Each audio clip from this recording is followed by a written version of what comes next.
میرے حضور کی تو کوئی بہن نہیں تھی، بڑے یتیم ہے، لیکن جب حضرت حلیمہ سعدیہ کے ہاں حضور گئے تو وہاں حضور کی ایک رضائی بہن کا تذکرہ ملتا ہے جو حضور کو لوریاں دیتے تھے، نام شیمہ تھا۔ تو شام کے وقت جب خواتین کھانا پکانے میں مصروف ہونے لگتی تو بہنیں ویر اٹھا کر کے باہر لے جاتی۔ ہر بہن کا خیال یہ ہوتا کہ میرے ویر سے سونا زمانے میں کوئی نہیں۔ کہتے ہیں خوبصورتی دیکھنے والے کی آنکھ میں ہوتی ہے، جس کے ویر کا رنگ سونا ہوتا تو وہ کہتی رنگ نہیں تو کچھ بھی نہیں ہے، اور جس کے نقوش تیکھے ہوتے تو وہ کہتی کہ رنگ کا کیا ہے، حسن تو نقوش میں ہوتا ہے۔ جس کی آنکھیں خوبصورت ہوتی وہ کہتی میرے ویر کی جھیل جیسی آنکھیں تو دیکھو۔ اب یہی بنو سعد کے محلے میں ہوتا، بچیاں اپنے ویر اٹھا کے لے آتی ہے، کہتی میرے ویر ورگا کوئی نہیں، دوسری کہتی میرے ویر جیسا نہیں۔ اتنے میں حضرت شیمہ اپنا ویر محمد اٹھا کے لے آتی اور دور سے ہی کہتی نہیں میرا ویر بھی آ گیا ہے، تو سب کے سر جھک جاتے، کہتے نہیں نہیں نہیں نہیں شیمہ تیرے ویر کا مقابلہ تو نہیں نا، ہم تو آپس میں بات کر رہی ہیں۔ اور پھر جب کسی بہن کے ویر کو متفقہ طور پہ ساری کہہ دیں کہ تیرا ویر ہی سونا ہے تو پھر اس کا فخر تردید نہیں ہونا، پھر ان کا ذوق آسمان کو چھونے لگتا۔ ابن حشام سیرت کی سب سے پہلی کتاب، اس میں یہ واقعہ لکھا ہے کہ پھر حضرت شیمہ حضور کو اپنی آغوش میں لے کے سمیٹتی اور پھر چومتی اور پھر وہ لوری دیتی، اور وہ لوری کے لفظ بھی لکھے ہیں ربنا ابق لنا محمدا حتی اراہ یافعا و امردا، اللہ میرے ویر محمد کو سلامت رکھنا، آج یہ پالنے میں بچوں کا سردار ہے، کل وہ لمحے آئے جوانوں کا بھی سردار ہو۔ اور پھر جھوم جاتی اور کیا خوشی ان کی دیدنی ہوتی۔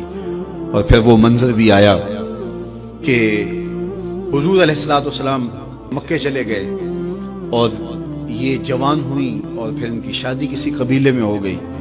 آقا کریم نے اعلان نبوت کیا، 13 سال کا وقت کٹا اور پھر حضور مدینہ شریف چلے گئے۔ جب غزوات کا سلسلہ شروع ہوا تو جس قبیلے میں شیمہ کا نکاح ہوا تھا اس قبیلے میں مسلمانوں کے ساتھ ٹکراؤ ہوا تو اللہ نے مسلمانوں کو فتح عطا کر دی۔ تو اس قبیلے کے لوگ قیدی ہو کے حضور علیہ السلام کے غلاموں کے ہاتھوں گرفتار ہیں۔ تو یہ اپنے قیدیوں کو چھڑانے کے لیے قبیلے کے سردار ایک ایک گھر سے فدیے کے لیے رقم جمع کر رہے ہیں۔ چلتے چلتے شیمہ کے گھر بھی پہنچے جو کہ ایک عمر کا حصہ گزار چکی تھی، اور جا کے کہا کہ اتنا حصہ آپ کا بھی آتا ہے۔ کہا کس لیے؟ کہا وہ جو لڑائی ہوئی ہے اتنے ہمارے بندے گرفتار ہو گئے تو ان کو چھڑانا ہے۔ تو چلتے چلتے باتوں میں کسی کے لبوں پہ حضور کا نام آ گیا تو شیمہ نے کہا اچھا انہوں نے تمہارے لوگ پکڑے؟ کہا ہاں۔ تو کہا پھر تم رقم اکٹھی نہ کرو، مجھے ساتھ لے چلو۔ انہوں نے کہا تجھے ساتھ لے چلیں؟ کہا تم نہیں جانتی وہ میرا ویر لگتا ہے، وہ میرا بھائی لگتا ہے۔ قوم کے سرداروں کے ساتھ حضرت شیمہ حضور کے نوری خیموں کی جانب جا رہی ہیں اور صحابہ ننگی تلواروں سے پہرا دے رہے۔ یہ مکی دور تو تھا نہیں، یہ مدنی دور تھا۔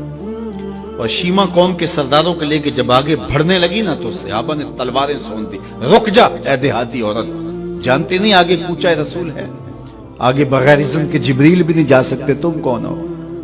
تو شیمہ نے جو لفظ کہے وہ لفظ ہوئی، اس نے کہا خلو سبیلی وَعَلَمُوا أَنَا أُخْتُ نَبِيِّكُمْ، میری راہیں چھوڑ دو، تم جانتے نہیں میں تمہارے نبی کی باجی لگتی ہوں۔ تلواریں جھک گئیں، آنکھوں پر پلکوں کی چلمنے آ گئے، راستہ چھوڑ دیا۔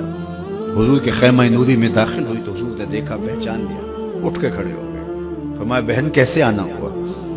آپ کے لوگوں نے ہمارے کچھ بندے پکڑے چھڑانے آئی۔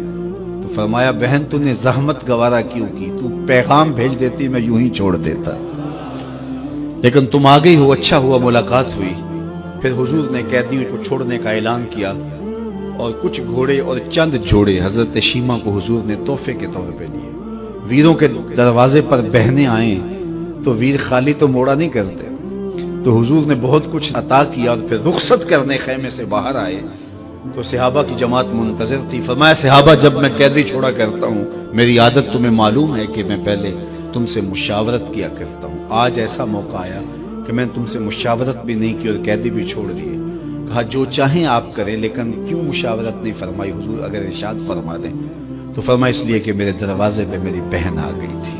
کوئی لاؤ تو صحیح زمانے میں ایسا، کوئی لاؤ تو صحیح زمانے میں یہ جمال اور یہ حسن اور یہ کمال رکھنے والا، تو پھر کیوں نہ ہم اپنی ساری زندگی اس آقا کے نام